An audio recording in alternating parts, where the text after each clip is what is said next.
Odisha plus खबर ही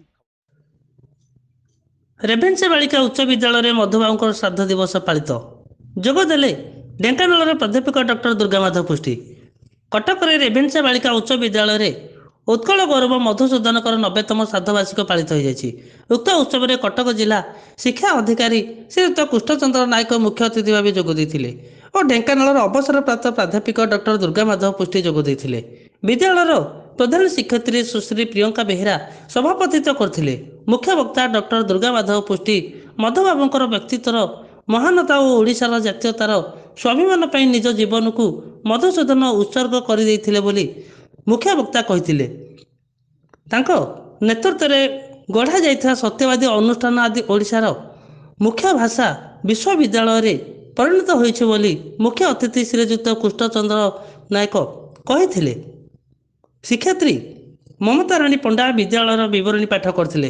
एही कार्यक्रम को परिचालना करथिले शिक्षयित्री शुभस्मिता माहुत।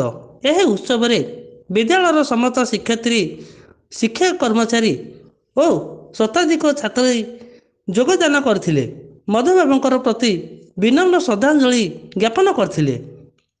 एही उच्च विद्यालय तरफ होइथिबा राज्यस्तर प्रबंध प्रतियोगिता रे प्रथम द्वितीय स्थान रे रखिथिबा कुमारी शुभलक्ष्मी पाण और कुमारी प्रत्युषा महाना को संबर्धना और पुरस्कृत करा जायथिला।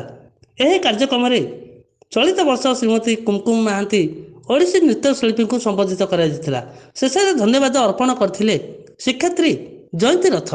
Dhenkanal Maheshwar Sahu report Odisha plus.